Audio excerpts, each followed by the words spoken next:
एड़मो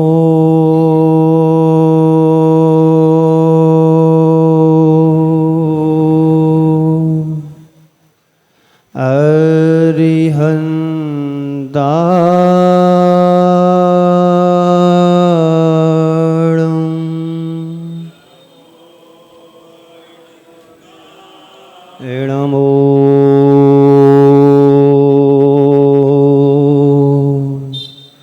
सिद्धार्णं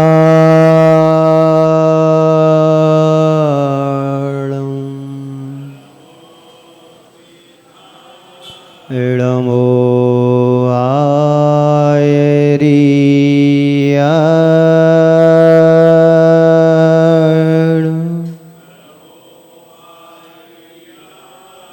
एड़मो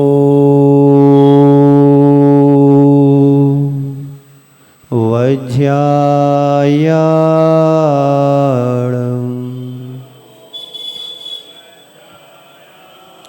एड़मो लोये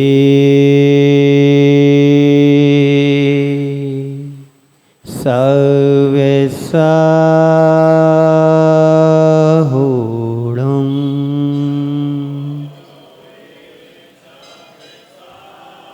एसो पंचेणमो यारो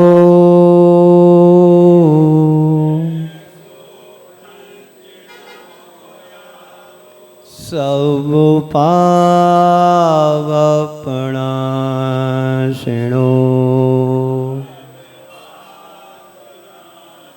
मंगलार्णं च सब्बेसिं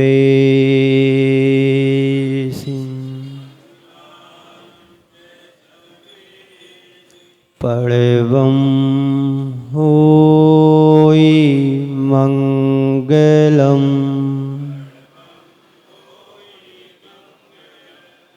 बोलिए पंच परमेष्टि भगवान की, देवादिदेव भगवान महावीर स्वामी की, अहिंसा परमो धर्म की, उत्तम त्याग धर्म की, परम पूज आचार्य गुरुवर श्री विद्यासागर जी महाराज की।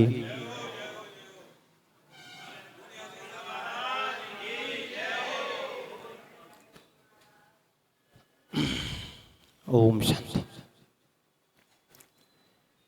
आज बात त्याग की है। त्याग के हमारे शास्त्रों में दो रूप बतलाए गए हैं। एक वह रूप है जो साधु जीवन का रूप होता है, दूसरा वह रूप है जो ग्रस्त सदग्रस्त लोग होते हैं। एक सर्वस्व के त्यागी होते हैं जिन्हें हम सर्वस्व के त्यागी कहते हैं। दूसरे वे लोग होते हैं जो अंश का दान करते हैं, अंश का त्याग करते हैं। जो सर्वस्व को त्यागता है वो साधु कहलाते हैं। साधु के लिए धन की जरूरत नहीं होती है। साधु के लिए यदि कोई आवश्यकता भी होती है या लगती भी है तो उस आवश्यकता की पूर्ति ग्रस्तों के द्वारा हो जाती है। लेकिन ग्रस्त त्याग करता है तो पूरा नहीं कर सकता है। एक अंश के रूप में, दान के रूप में करता है। आज हमें बात दान की करना है, त्याग की करना है। त्याग धर्म हमें वो प्रेरणा देता है जिसके माध्यम से हम अपने जीवन में सुख और शांति की अनुभूति कर सकते हैं।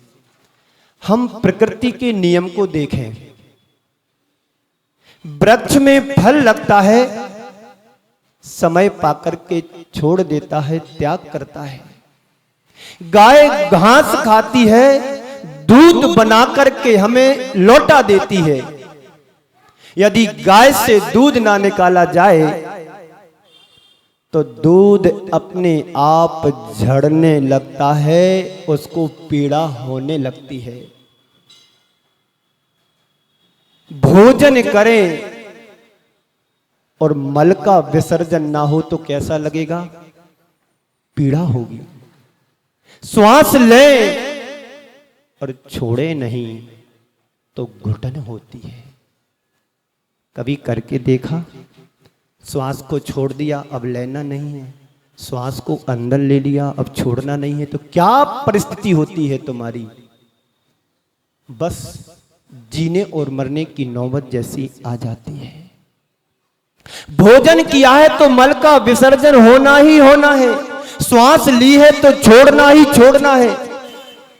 संत कहते हैं श्वास को ग्रहण करना जितना जरूरी है, श्वास को छोड़ना भी उतना अनिवार्य है। अर्जन है और विसर्जन ना हो तो संग्रह होता है, और विग्रह ना हो तो हमारे जीवन में विघटन हो जाता है। बादल समुद्र से पानी ग्रहण करते हैं बाष्प के रूप में। बाष्प के रूप में बादल जल को ग्रहण करता है। ग्रहण करने के बाद, संग्रह करने के बाद वर्षा देता है। अपने पास कुछ नहीं रखता है। वही जल बरस करके जब नदी में जाता है और नदी उस जल को बहा करके पुनः समुद्र में समर्पित कर देती हैं, अपने पास कुछ नहीं रखती हैं। नदी यदि समुद्र को पानी ना दे तो समुद्र बादलों को पानी नहीं दे सकता है। नदी अपनी उदारता पूर्वक यदि समुद्र को जल देती है तो समुद्र भी उदारता पूर्वक बादलों को जल देता है। ये प्रकृति के अनिवार्य नियम है। पेड़ धरती से रस ग्रहण करता है और हमारे लिए फल देता है, फूल देता है, राहगीरों को छाया देता है, पक्षी आते तो उसको बसेरा देता है। यदि तुमने ग्रहण किया है तो छोड़ना भी अनिवार्य होता है।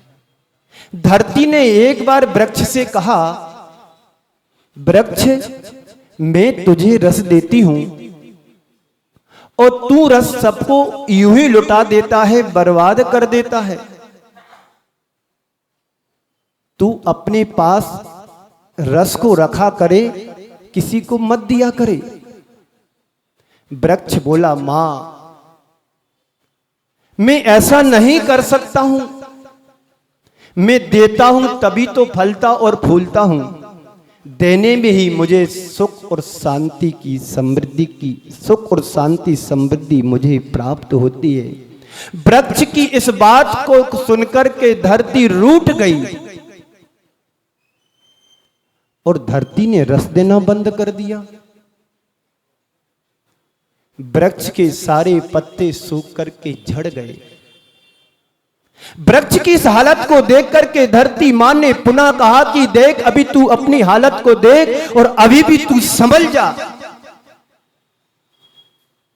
वृक्ष कहता है, नहीं मां, मेरा जीवन तो औरों के लिए हुआ है। इस समय में, इस हालत में मैं चाहता हूं कि मेरे जीवन की अंतिम लकड़ियां भी किसी के काम आ जाती हैं तो मैं अपने आप को परम सौभाग्यशाली मानूंगा। इस उदारता को सुनकर के धरती प्रभावित हो गई। आप लोग सुन रहे हो ना? सुनने में तो अच्छा लग रहा होगा। महाराज श्री, जब तुम दान की बात करते हो तो बड़ा बुरा लगता है। आपकी सब बातें अच्छी लगती है पर दान की बात मत किया करें। अंदर से घबरा जाते हैं। क्या होता है? घबरा जाते हैं। ऐसा लगता कि सब मेरा छूट रहा हो। वृक्ष की उदारता से धरती मां प्रसन्न हो गई। बसंत आया, नई नई कोपले आई, पत्ते बने, फूल बना, फल बना और शोभायमान हो गया। उससे पहले की वजह से और अच्छा शोभायमान वह वृक्ष हो गया। एक बार हिमालय से गंगा ने कहा, एक बार हिमालय ने गंगा से कहा कि मैं तुम्हें जल देती हूं, तू नीचे मत बहा करे। गंगा ने हिमालय की बात को अनसुना करते हुए अपनी धारा को, प्रवाह को आगे बढ़ाते हुए रहा। हिमालय फिर भी कहता कि देख, मैं अभी तुम्हारे लिए जल देता हूं और तुम औरों को बहा करके ले जाते हो, दूसरों को तुम अपने जल का उपयोग कराते हो, ऐसा मत किया करो।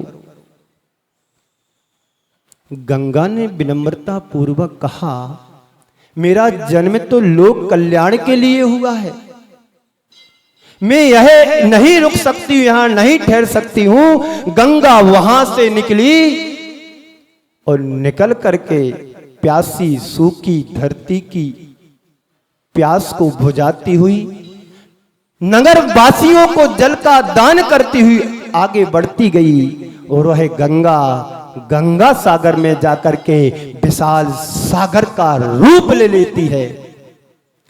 इस उदारता को देख करके हिमालय को लगा कि वास्तव में सही बात है, और फिर उसने हमेशा हमेशा के लिए जल देना शुरू किया और आज तक बंद नहीं किया। प्रकृति का यह नियम हमारे लिए है, प्रेरणा देता है कि जो हमेशा देता रहता है वह निर्बाध रूप से हमेशा पाता रहता है। आप लोग दान करते हो तो क्या कभी तुम्हारे दान देने से तुम्हारे घर का द्रव्य घटा है कि बढ़ा है? बताइए, बोलो, ईमानदारी से बोलना। आज त्याग धर्म का दिन है, हम आपसे त्याग कराने की कोई बात नहीं करूंगा, अपना प्रतिपाद्य चालू रखूंगा। यदि तुम्हें लगता है कि मुझे दान करने का अवसर मिल रहा है तो ईमानदारी से तुम्हें अपने भावों को छिपाना नहीं चाहिए। बोलो, दान करने से घटता है कि बढ़ता है? ईमानदारी से बोलना। मेरे लिए प्रवचन की भाषा में नहीं बोलना और मेरे सुनाने के लिए नहीं बोलना, ईमानदारी से बोलना कि दान देने से घटता है कि बढ़ता है। बोलो, है पक्का? अभी बताता हूं, पीछे नहीं हटना। जब दान देने से बढ़ता है तो भावों को क्यों घटाते हो? बात समझ में आई? त्याग के दो मार्ग हैं। एक सर्वस्व का त्यागी साधु संत होते हैं, वो सर्वस्व का त्याग करके उन मार्ग से हट करके जिन मार्ग की ओर बढ़ जाते हैं। और आप लोग ग्रस्त हैं, त्रस्त भी हो, व्यस्त भी हो और मस्त भी हो। संत कहते हैं, जीवन में तुमने कमाया है तो गमाना नहीं है, बचाना है और बचा करके लगाना भी है। आज के 4 शब्द: कमाना, गमाना, कमाना, गमाना, बचाना और औरों को लगाना। तुम धन कमाते हो तो क्यों कमाते हो? प्रश्न करो, अपने मन से प्रश्न पूछो कि हम धन कमाते हैं तो क्यों कमाते हैं? क्या उत्तर आएगा? अपने लिए कमाते हैं, अपने बालों के लिए कमाते हो, यही है ना उत्तर? बोलो, हम धन कमाते हैं तो क्यों कमाते हैं? अपने लिए कमाते हैं। पर संत कहते हैं धन कमाओ, हमारे आचार्यों ने आज्ञा भी दी है, हमारे आचार्यों ने आज्ञा भी दी है। धन कमाने के लिए मना नहीं किया है, खूब कमाओ, दिल से कमाओ और दिल से लगाना भी तो चाहिए। क्यों संजय? मानसिकता को तैयार करके रखना, जो यहां से बोलूं। जी महाराज श्री, जो आप कहो वही मेरा सर्वस्व का त्याग है। ना लेकर के आए थे बोलो जी, ना लेकर के जाना है।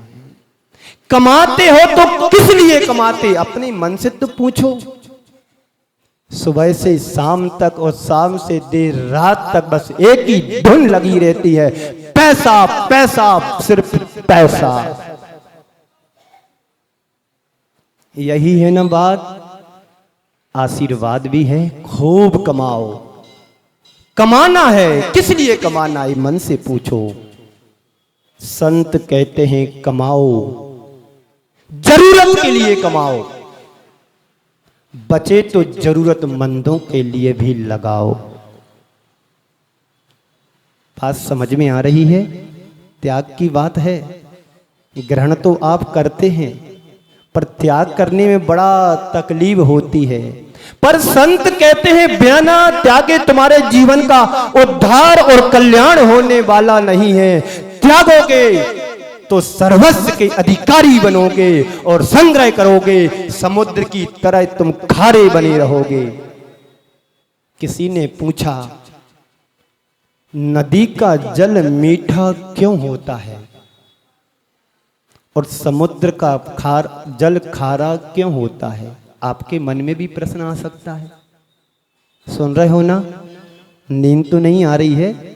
अभी आपसे लेने की बात नहीं करूंगा, अभी हम अपना देंगे। किसी ने पूछा कि नदी का जल मीठा क्यों होता है और समुद्र का जल खारा क्यों होता है?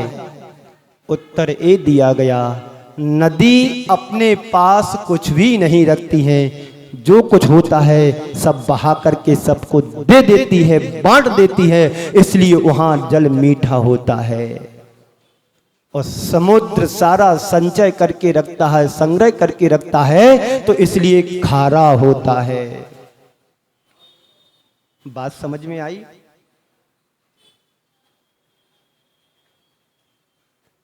नदियां बांटती रहती हैं, इसलिए उनका जल मीठा होता रहता है। समुद्र संचय करके अपने पास रखता रहता है, इसलिए खारा होता है। संत कहते हैं तुमने जो धन कमाया है इसको तुम संग्रह करके रखोगे तो खारा बन जाएगा, और खारा बने ना बने लेकिन काला जरूर बन जाएगा।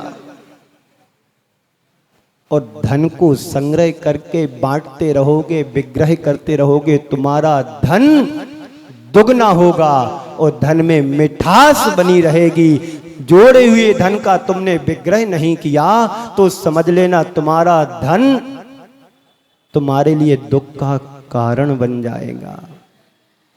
हमारे आचार्यों ने कहा है, अनुग्रहार्थों सौस्याति सर्गो दानम।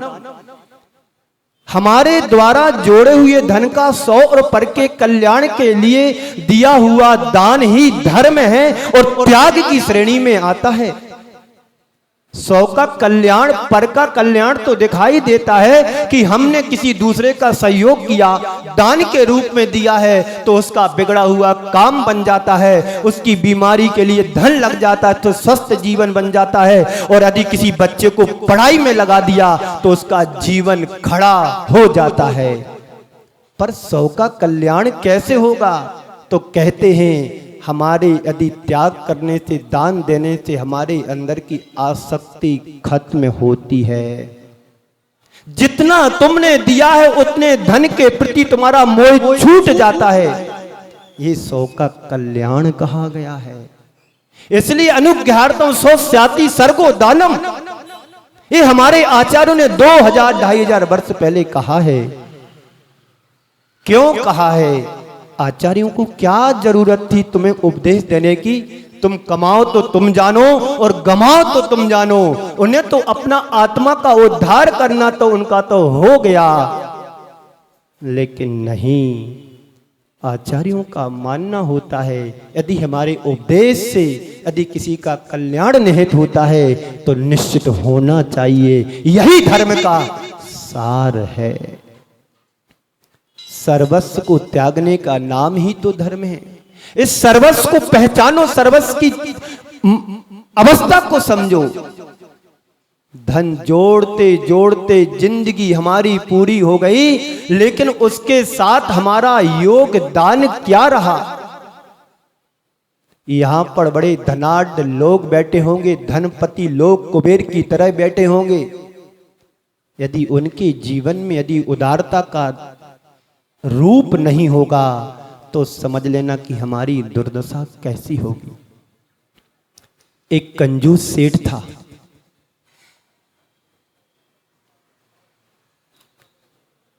जिंदगी भर उसने पैसा कमाया और जो भी उसके दरवाजे पर जाए दूर से ही मना कर दे कि पैसा, यहां पर दान की बात मत करना। लेकिन एक जगह एक नगर में गौशाला खुलना थी। लोगों ने मन बनाया कि मुझे इस व्यक्ति के नाम का उपयोग करना है, दान नहीं लेना है। ध्यान से सुनना, आप लोग गुणा भाग बाद में लगाते रहना कि मुझे क्या करना क्या नहीं करना। उदाहरण है, उदाहरण जीवंत है, कोई नकली उदाहरण यहां नहीं दिए जाते हैं। परंपरा से गंगा जैसे गंगोत्री से निकली है ना, यही परंपरा यहां पर चल रही है। जो भी तुम्हें सुनाता हूं ऊपर से नीचे सुनाता हूं, मैं अपने मन से कुछ नहीं बोलता हूं। तो एक नगर में गौशाला खुलना थी।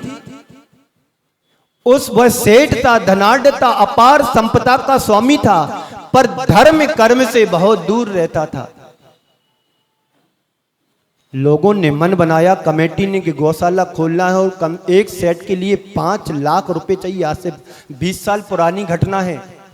उस समय 5 लाख रुपए बहुत बड़ी ताकत रखता था, जो आज 1 करोड़ रुपए रखता है। 20 साल वर्ष पहले लोगों ने, कमेटी ने मन बनाया कि मुझे इस व्यक्ति से मात्र नाम की स्वीकृति लेना है, पैसा एक भी नहीं लेना है। पता है ये पानी की भी नहीं पूछेगा, चाय दूध की नाश्ता की तो बहुत दूर की बात है।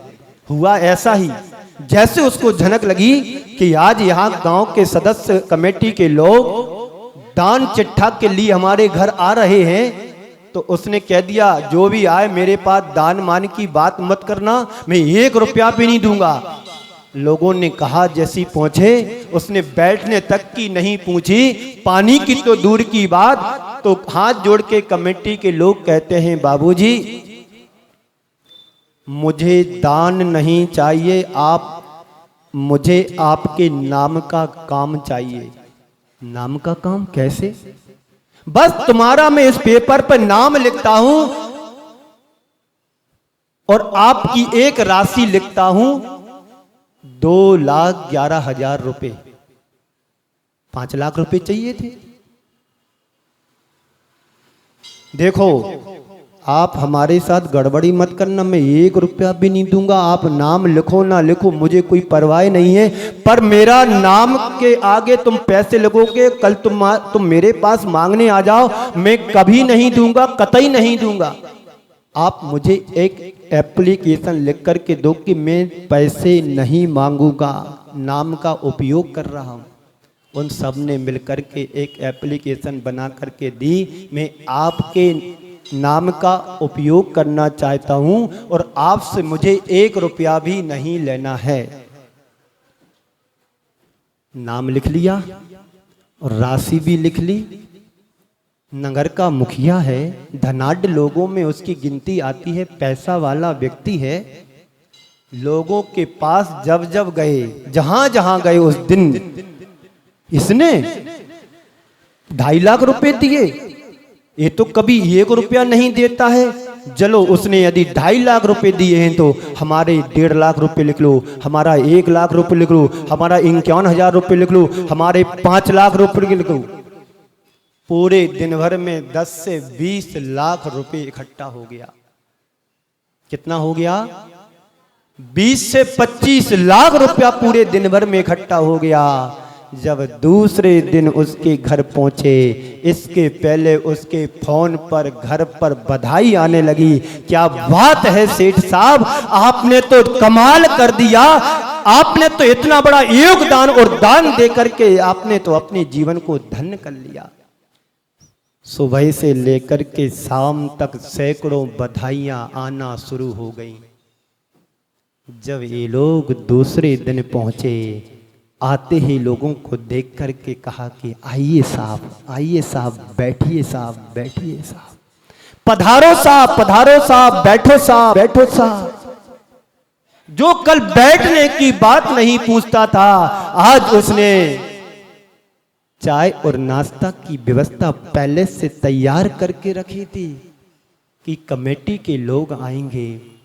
और ये लोग जैसे ही पहुंचे, बाबूजी आपके नाम का तो कमाल होगा, मैं आपके लिए धन्यवाद देने आया हूं। सामने वाला पलट करके कहता है, मुझे धन्यवाद तो मुझे देना चाहिए कि मैंने जिंदगी भर करोड़ों रुपया कमाया है, जो नाम और काम नहीं पाया वो मात्र 2.5 लाख रुपए के नाम पर मुझे इतनी बधाइयां मिली। अब 2.5 लाख नहीं, मेरे से 5 लाख रुपए ले जाओ और लिखो ही नहीं, गिड्डी की गिड्डी पकड़ा दी, ये 5 लाख रुपए रख लीजिए। और ये निवेदन हाथ जोड़ करके कहा, जब भी कोई नया काम हो तो शुरुआत मेरे घर से करना, मेरे पास से करना, ये सोच हमारी होना चाहिए। किस लिए कमाते हो, प्रश्न करो अपने मन से। पैसा कमा रहे हो तो क्यों कमा रहे, किसके लिए कमा रहे और किस लिए कमा रहे। तो संत कहते हैं पैसा कमाओ, अपने लिए कमाओ और औरों के लिए कमाओ, अपनों के लिए कमाओ। पैसा कमाओ, जरूरत के लिए कमाओ और जरूरतमंदों के लिए कमाओ। ये सोच हमारी होना चाहिए। वो कोई किस्सा कहानी नहीं सुनाया आपको, एक जीवंत उदाहरण दिया है। ऐसे करोड़पति लोग पड़े हुए संसार में, जैन समाज में भामा साय और झगड़ू साय जैसे व्यक्तित्व के धनी लोग जन्म लिया है। झगड़ू साय के बारे में कहा जाता है, अकाल पड़ा, राजकोष में अनाज नहीं बचा, दाने दाने को जनता मोहताज होने लगी। राजा ने अपने मंत्रियों के द्वारा संदेश भेजा कि जाओ झगड़ू साय से अनाज के बोरे लेकर के आओ। सुना है उनके पास विपुल भंडार पड़ा हुआ है। झगड़ू साय के पास जैसे ही लोग पहुंचते हैं, मंत्रीगण पहुंचते हैं, हमारे राजा साहब ने आपके पास एक पत्र भेजा है कि अकाल पीड़ितों के लिए अनाज की जरूरत है, आप मुझे उधार दे दीजिए। एक राजा उधार एक सेठ से माल मांग रहा है। उसने हाथ जोड़ करके इनकार कर दिया कि मेरे पास एक दाना भी नहीं है। सुना तो यह है कि तुम्हारे पास तो 12 कोठे भरे हुए अनाज के। हाथ जोड़ करके मंत्रियों से कहा कि मेरे पास कह दिया ना, एक दाना भी नहीं है और मैं दे भी नहीं सकता, मेरा एक दाना भी नहीं है। ये बात समाचार जब राजा के कानों तक पहुंचती है मंत्रियों के द्वारा, राजा कुपित हो जाता है। सुना है कि 12 कोठी अनाज से भरे, वो कह रहा है कि मेरे पास एक दाना भी नहीं है, मैं देखता हूं, चलो आदेश करो। झगड़ू साय को राजसभा में बुलाया गया। वो राजा कहता है कि तुम्हारे पास दाना, एक दाना भी नहीं है, क्या बात है। तो झगड़ू साय हाथ जोड़कर कहता है कि राजन, मेरा अपना और मेरे पास एक दाना भी मेरे पास नहीं है, मैं क्षमा प्रार्थी हूं, आपसे क्षमा चाहता हूं। और आपके पास सुना है कि 12 कोठे अनाज के भरे हुए हैं। जी साहब चलिएगा, आप देख लिया किसके अनाज है, मेरा तो नहीं है। ससम्मान राजा को झगड़ू साय ले जाता है, दरवाजा खोलता है, कोठे का दरवाजा खोलता है, गोदाम का दरवाजा खोलता है। वहां से एक ताम्र पत्र गिरता है दरवाजे के अंदर से, उस पे लिखा रहता है ये सारा का सारा अनाज जनता का अनाज है, पीड़ित जनता का अनाज है, मेरा कुछ नहीं है। ये थे झगड़ू साय, जिन्होंने अकाल पीड़ितों के लिए सारे के सारे गोदाम नाम पर कर दिए। क्रम से एक एक करके 12 दरवाजे खोले गए, कहीं पर ये नहीं लिखा कि ये अनाज झगड़ू साय का है, ये अनाज हमारा है। सब पर लिखा था ये अनाज पीड़ित जनता के लिए, अकाल से पीड़ित जनता का है। वह राजा झगड़ू साय के चरणों में गिरने लगा। झगड़ू साय ने उठा करके कहा, तुम चरणों में गिरने लायक नहीं हो, तुम तो मेरे गले लगने लायक हो। ये उदारता क्या हमारे पास है?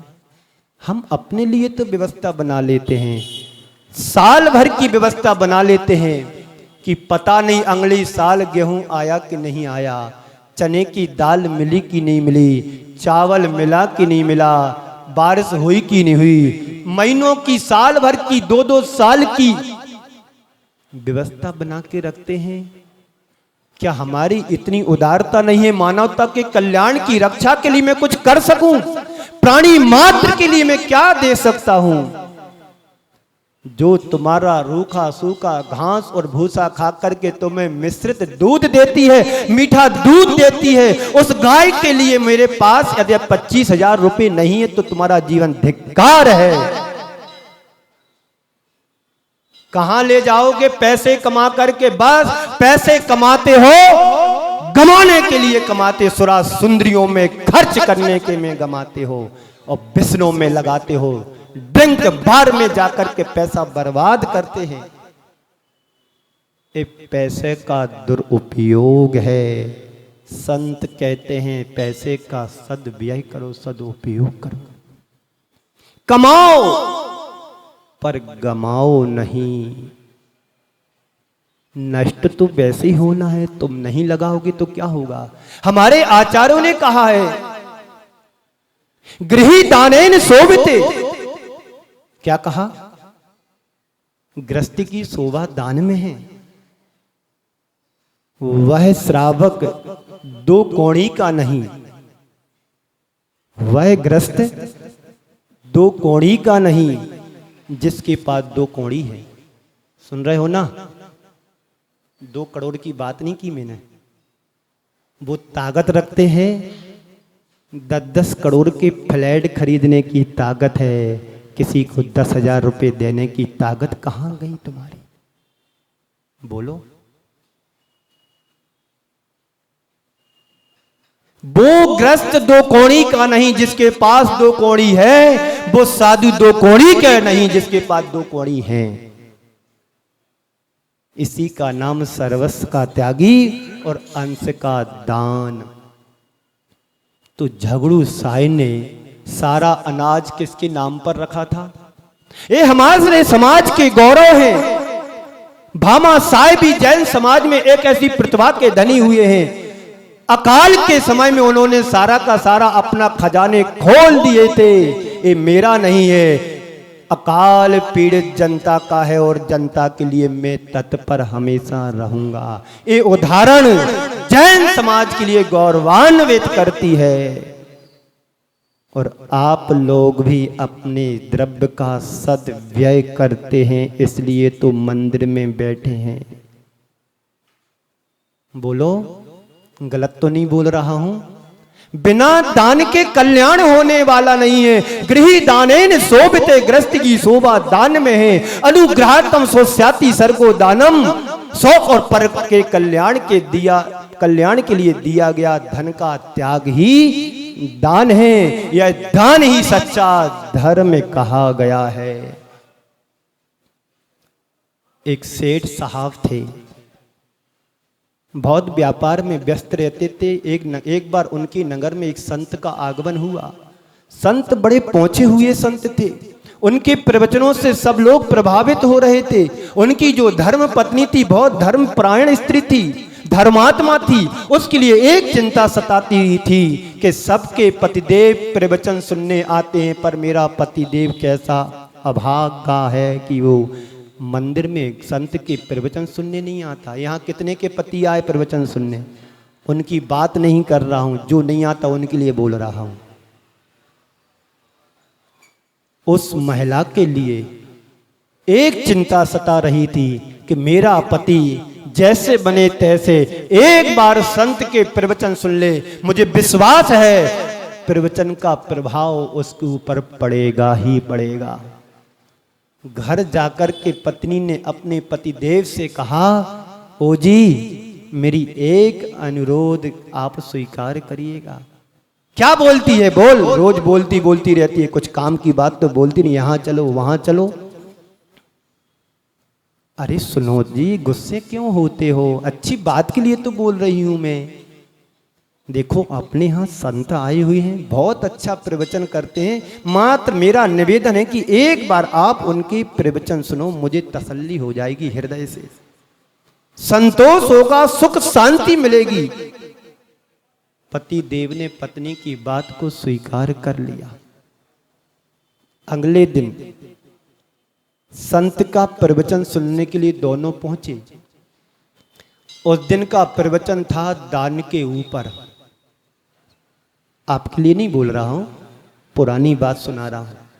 संत का प्रवचन था दान के ऊपर। प्रवचन बड़ा मार्मिक और प्रभावित हुआ। प्रवचन पूरा हुआ, यहां भी पूरा होगा, विधान भी पूरा होगा, 10 लक्षण पर भी पूरे होंगे। फिर आप क्या करोगे? कपड़े झड़ाए और बाजू वाले गेट से बाहर हो जाएंगे। प्रवचन पूरा हुआ। पत्नी ने अपने पति की भाव भंगिमा को देख करके पूछा, ओ जी आज का प्रवचन कैसा लगा जी? आज का प्रवचन आपको कैसा लगा जी? पति की मुस्कान भरी मूरत को देख करके पत्नी ने सोचा कि अच्छा प्रवचन लगा। बोलता है पति, अच्छा लगा। अच्छा ही नहीं लगा, बहुत अच्छा लगा। फिर प्रश्न करती है पत्नी, ये बताओ अब आपको क्या करना है? दान का प्रवचन तो अच्छा लगा है भाई, आपसे देखते हैं आपको कैसा लगता है आज का प्रवचन। समझ में आ जाएगा 1 मिनट में। 2 4 10 लोगों को अच्छा लगेगा, जो मेरी भावना को समझेगा, मेरे अंदर की पीड़ा को समझेगा, पर मूक प्राणियों की पीड़ा को जो समझेगा वो निश्चित कुछ ना कुछ त्याग धर्म के अवसर पर अवश्य दान देगा। पत्नी ने कहा कि कैसा लगा जी? पति बोलता है बहुत अच्छा लगा। तो अब क्या करना है जी? बोले बस प्रवचन के निष्कर्ष तक मैं ये पहुंचा हूं कि कल से मैं दान मांगने के लिए कार्य प्रारंभ करने जा रहा हूं, ताकि लोगों के लिए दान देने का अवसर मिले। बात समझ में आई? नहीं आई? फिर से सुना देता हूं। पति देव ने कहा कि आज मैं इस निष्कर्ष पर पहुंचा हूं कि दान देने से बड़ा धर्म और कोई दूसरा नहीं है। इसलिए मैं कल से दान मांगने के लिए जाऊंगा और लोगों को पुण्य कमाने का अवसर दूंगा। इसलिए मुझे प्रवचन अच्छा लगा। आपको कैसा लगा? तो बजा दो तालियां। ये सोच ऐसे व्यक्ति के लिए क्या कहा जाए? प्रवचन अच्छा लगा, दान की बात आई तो औरों से मांगने का मैं कार्य प्रारंभ करूंगा, पर खुद नहीं दूंगा। पैर कब्र में लटक रहे हैं, फिर भी धन से आसक्ति नहीं छूट रही है। एक सेठ साहब थे, सब सेठ की कहानी मिलेगी। धनाढ्य व्यक्ति था, अपार संपदा का स्वामी था, जिंदगी भर पैसा जोड़ा और जोड़ते जोड़ते अंत में कह रहा है अपने बेटे से बुला करके, देख बेटा मैंने करोड़ रुपया जोड़ करके तेरे नाम रख दिया है, पर मैं मरूंगा जब मुझे एक मोजा पहना देना। मोजा हाथ में दिया, मोजा समझती ना है ना, बोरा नहीं दिया, मोजा दिया है, न तो तुम बोरा समझो, बोरा में तो आदमी घुस जाए। बेटे को समझाते हुए कहा कि जब मैं मरूंगा तो अंतिम संस्कार के दिन मेरे पैरों में मोजा पहना देना। मर गया कुछ दिन बाद, उसको ले गए अंतिम संस्कार करने के लिए, समाज के सारे लोग गए, बेटा भी गया, कफन भी उड़ाया गया। जैसे ही कफन को अलग किया तो उसके पैरों में मोजा पहनाने के लिए वह बेटा गया, तो लोगों ने मना कर दिया, जब तन पर कफन नहीं रहेगा तो मोजा कैसे पहनाया जाए। पर बेटा कह रहा मेरे पिताजी की अंतिम इच्छा थी, जब मैं मरूं तो मेरे पैर में अंतिम समय मोजा जरूर पहना देना। बात चल रही थी, उसी बीच एक व्यक्ति आया और व्यक्ति आकर के एक पत्र उस बेटे के हाथ में थमाया और पत्र को कहता है पढ़ो। ये पत्र नहीं है, तुम समझो कि हमारे पास भी पत्र होगा, पर यहां कोई नहीं पहनेगा, पता है, क्योंकि सब पहले से पहने हुए हैं। तो उस पत्र को थमाते हुए कहा कि बेटे, ये तुम्हारे पिताजी मेरे लिए पत्र दे गए थे तुम्हारे नाम का, आप इसको पढ़िएगा। तो पत्र में लिखा था, बेटा मैंने करोड़ों रुपए तुम्हें कमा करके दिए हैं और अंतिम समय में एक मोजा भी नहीं पहन पा रहा हूं। धिक्कार है मेरे जीवन के लिए जिसने लाखों करोड़ रुपए जोड़ करके छोड़ करके चला गया, जिस पर एक धागे पर अधिकार नहीं है। ये नसीहत तुम्हारे लिए देने के लिए मैंने पत्र लिख करके दिया है। बेटा, तू भी संपत्ति जोड़ेगा तो तू भी एक कौड़ी साथ में नहीं ले जा पाएगा। आप किसके लिए कमा रहे हो? कमाना, गमाना, बचाना और लगाना, चारों बात करना है। कमाते हो तो किसके लिए कमाते हो? किसी पर एहसान करने के लिए नहीं कमाते हो। कहते नहीं अनुग्रहार्थम स्वस्यति सर्गो दानम, 100 और पर के कल्याण के लिए कमाओ, दूसरों को लगाने के लिए कमाओ। तुमने अपने द्वारा जोड़ा अर्जित धन एक दिन तुम छोड़ करके चले जाओगे। इसलिए संत कहते हैं धन तुमने जोड़ा है, धन लगाने के लिए जोड़ा है, एक दिन तुम्हें धन निर्धन बना देगा। इससे पहले तुम अपने जीवन को धन्य कर लो, परमार्थ में लगा करके, परोपकार में लगा करके, मानवता के कल्याण के रक्षण में लगा करके, दीन दुखी जीवों की, प्राणियों की रक्षा के लिए सहयोग कर लो। तुम्हारा जीवन धन्य हो जाएगा, तुम्हारा धन भी धन्य बन जाएगा।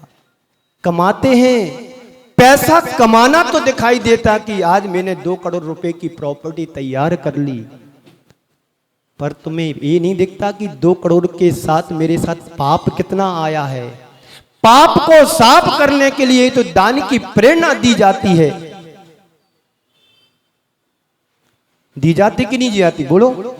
मैं जब से बोल रहा हूं 40 मिनट से, तो किस लिए बोल रहा हूं? प्रेर नहीं रहा हूं, प्रेरणा दे रहा हूं कि तुम भी अपने आप को जगाओ और परमार्थ के क्षेत्र में लगाओ। कमाया है तो गमाना नहीं है, विषयों में नहीं लगाना, विषयों में नहीं गमाना। कमाया है तो लगाना है। कहां लगाना है? परोपकार के कार्य में लगाना, दीन दुखियों के लिए सेवा में लगाना, मानवता के कल्याण के संरक्षण में लगाना, मंदिर और मस्जिद में, मंदिर और मूर्तियों में लगाना, पंच कल्याणकों में लगाना, जीव दया के कल्याण के क्षेत्र में लगाना।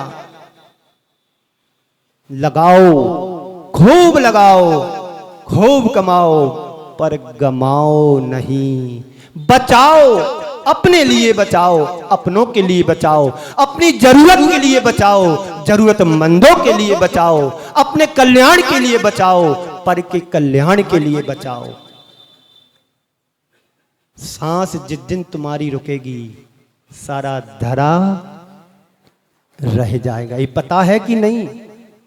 बोलो, पता है ना? आंख मिची अपना गया, आंख मिची अपना गया, आंख खुली सपना गया। बात ध्यान से सुनना।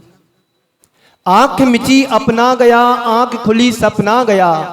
तू 2 दिन का मेहमान है। कितने दिन का?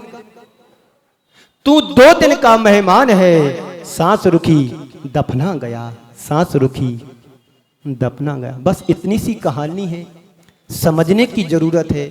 हमने कमाया है तो गमाना नहीं है। गमाते गमाते हमारी जिंदगी निकल गई। आज तय करो, संकल्प करो, परोपकार में हम अपने हाथों को आगे बढ़ाएंगे, इन हाथों को मजबूत करेंगे, दूसरों के लिए, अपने लिए नहीं। तुम्हारे धन की सही सार्थकता तो तभी है अपने साथ तुम औरों का ख्याल रखो। त्योहार आता है, हम मौज मस्ती से अपना त्योहार मना रहे हैं। कभी पड़ोसी के घर जाकर के देखा कि इस घर में चूल्हा जला कि नहीं जला। हमारी समाज में एक सर्वे हुआ था आज से 5 साल पहले, ये सब सत्यार्थ बता रहा हूं। आज से 5 वर्ष पहले सर्वे हुआ था। जैन समाज में 200 से 250 लोग भीख मांगते हैं। जैसे आपने भीख भिखारियों को देखा होगा रोड पर फटे हाल। 200 से 250 परिवार के लोग भीख मांगते हैं। आंकड़े में तो आया था, और सही कितना है भगवान जाने। तो क्या हमारा कर्तव्य नहीं होता है? ऐसे कभी कोई दीन दुखी जैन समाज का क्या कोई भी मिले तो हम अपने द्रव्य का सदुपयोग कर ले, हम अपने धन का सदुपयोग कर लूं। कमाते तो हैं पर गमाने के लिए ज्यादा कमाते हैं। पर संत कहते कमाओ गमाओ मत, लगाओ, बचाओ, भविष्य के लिए बचाओ, पर प्राणी की सेवा के लिए बचाओ। किसके लिए बचाते आप लोग कमा के? बच्चों के लिए, है ना, पत्नी के लिए, बेटी के लिए, बेटे के लिए, दामाद के लिए। ये सब ज्ञानी पुरुष होंगे, हुनरशील होंगे तो खुद पैसे कमा करके अपना जीवन का निर्वाह कर लेंगे। और कुसंस्कार वाले होंगे तो तुम जितना छोड़ करके जाओगे सब विष्णु में खर्च कर देंगे।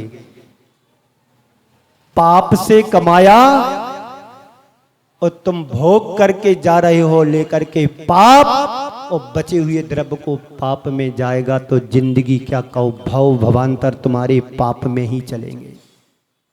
तुम्हें पुण्य के संयोग से तुम्हें अनुकूल साधन मिले हैं,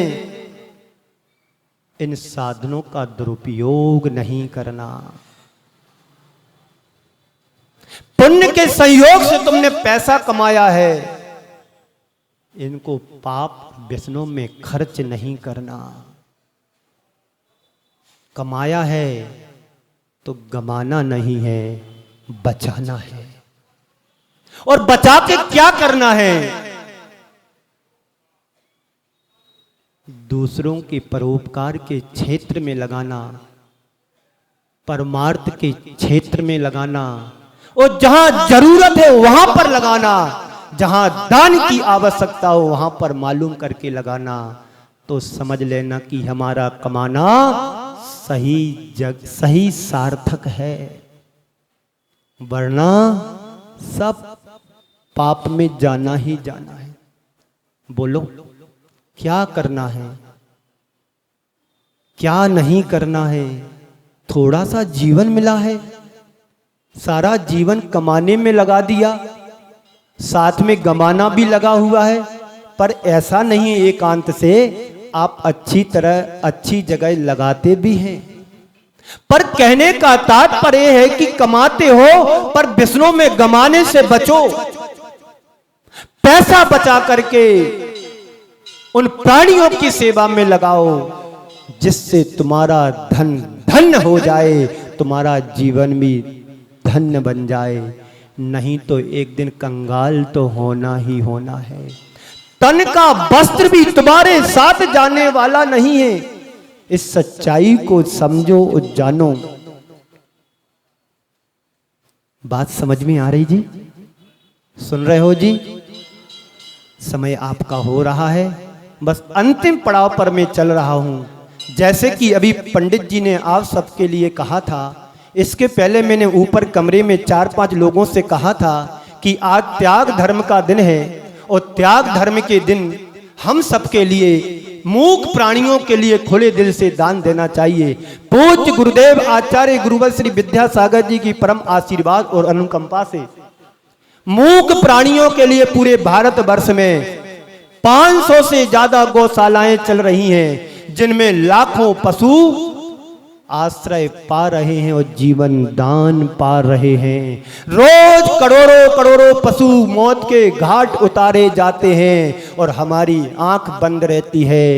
आपके लिए कील चुभती है, कांटा लगता है तो पूरा शरीर थर थर कांप जाता है। जिन मूक प्राणियों के ऊपर छुरी चलाई जा रही है, उनकी पीड़ा तुम्हारे लिए पीड़ा नहीं दिखाई दे रही है। हम क्या कर सकते हैं? कुछ नहीं कर सकते हैं। जो तुम कमा रहे हो उसको बचा करके सही दिशा में लगाना है। क्या करना, क्या कर सकते हो? पर जो तुम कमाया है उसको बचा करके सही दिशा में लगाओ। तुम्हारे एक ट्राली भूसा से कितने प्राणियों का भोजन, पेट पालन पोषण होगा। रूखा सूखा खाकर के अपना जीवन व्यतीत कर रहे हैं। उन मूक प्राणियों के लिए हम क्या दे सकते हैं?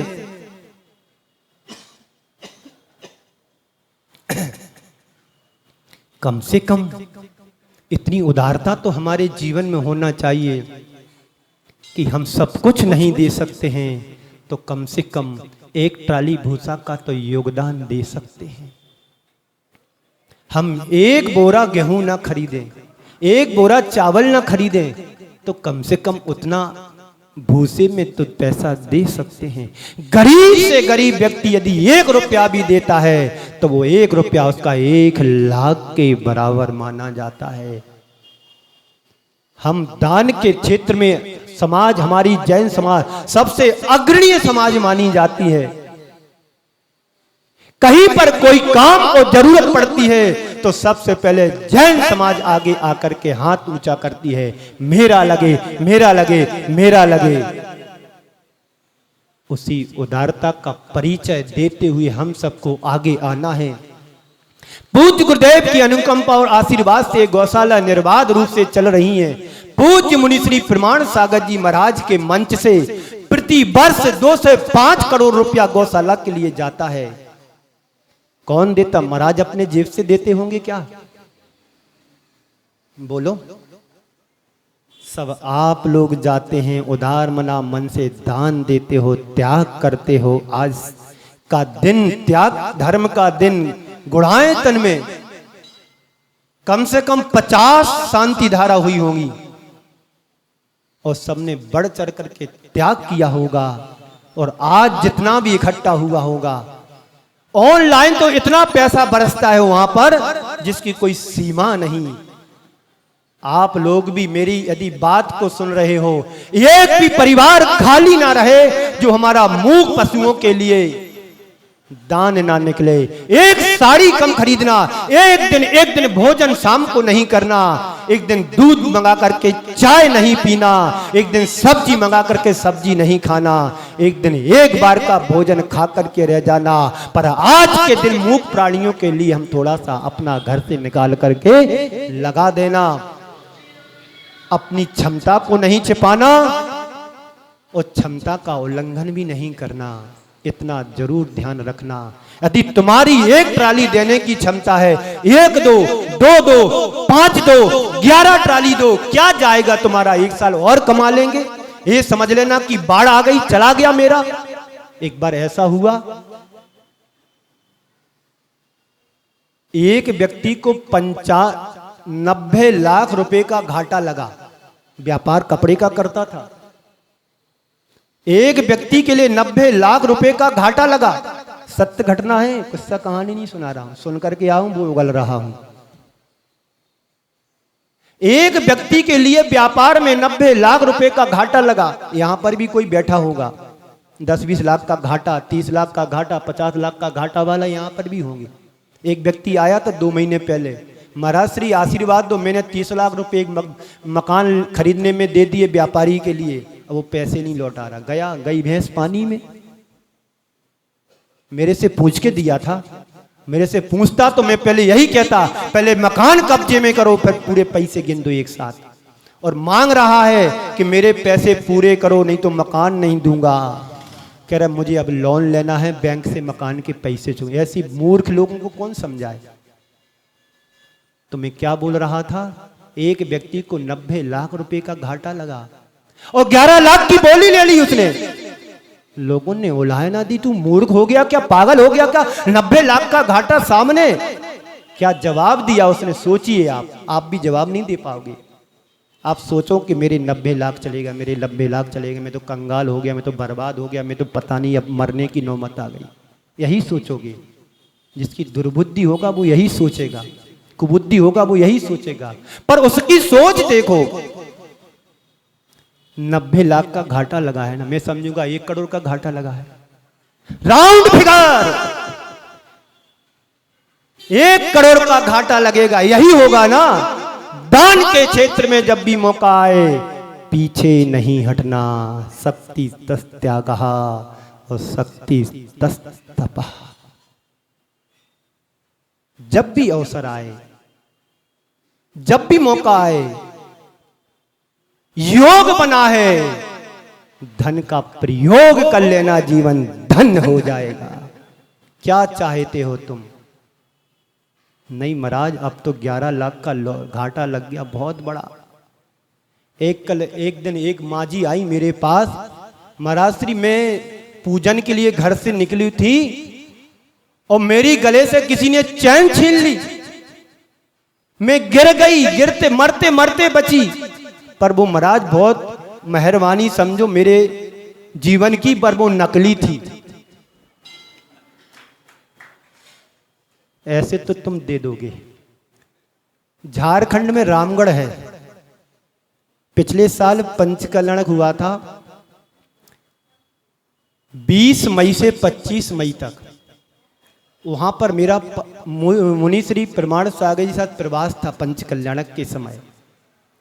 एक बहन जी आकर के बोलती हैं, ऐसी बात चल रही थी दान की, बोलते महाराज जी यहाँ पर चोरी बहुत होती। पंचकल्याण के समय वो सारे जेवर पहने हुए थे। हमने कि आज तो आप बहुत पहने हो, पूरा दिवाली तुम्हारे घर आ गई क्या?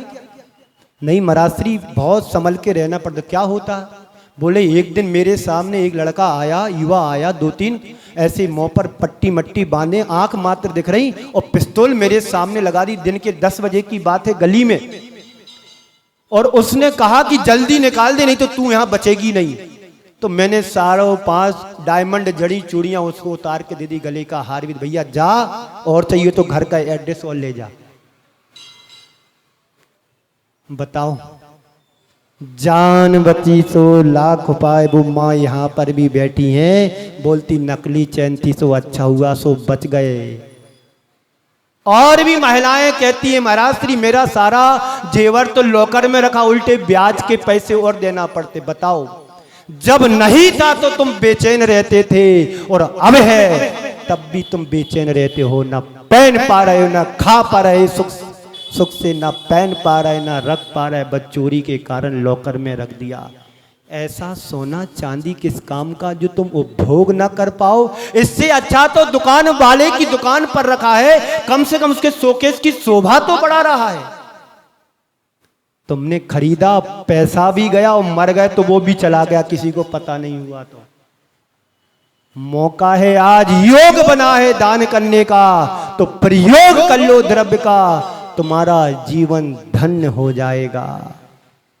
क्या चाहते हो? कमाना और गमाना। कमाओ, बचाओ, और बचा करके अच्छे कार्यों में लगाओ, और गमाने से बचो, जीवन को बचाओ। आज के इस पावन अवसर पर मैं 5 मिनट और लूंगा आप सभी के लिए। जिन जिन को दान देना हो, 1-2 व्यक्ति आओ, नाम लिखा लो जिसको जो राशि लिखाना हो, और एक मोटी राशि गुरुदेव के चरणों में ले जाना। गुरुदेव हमारी समाज ने एक राशि दी है जीव दया के लिए, गौशाला के लिए। मैं चाहता हूं 5 मिनट में आप अपनी बात को पूरी करें, और जिन जिन को राशि देना है, लिखाना है, अपने दिल और मन से लिखा करके समाज को सौंप दो, और समाज इकट्ठी करके उस राशि को गुरु चरणों में रखाना। गुरुदेव मैंने तो धर्म खूब किया, धन कमाया, लेकिन थोड़ी सी राशि आपके चरणों में जीव दया के लिए देता हूँ। ये उदार, तुम्हारे उदार मन से उदारपना दिखाना है। आइए जल्दी जल्दी, मैं संजय के नाम से बोल दूं अपने मन से 51,000। कितना? और ज्यादा बोलना था। कितना आप बोलो अपने मन से? 51,000 रुपए संजय जैन की तरफ से, सुमत प्रकाश जी की तरफ से 1 ट्राली, अपने संजीव राजीव क्या नाम, 1 ट्राली राजीव की तरफ से, और इधर वो बैठे आनंद भाई कहाँ गए, अनुराग चला गया, अनुराग की तरफ से एक ट्राली लिखो। और जिन जिन को लिखाना हो पीछे अपने क्या नाम प्रधान जी, एक ट्राली प्रधान जी की तरफ से लिखो। उधर पीछे एक ट्राली है ना। चलो जो भी करना हो, मैंने तो अपना कर्तव्य पूरा कर रहा हूं।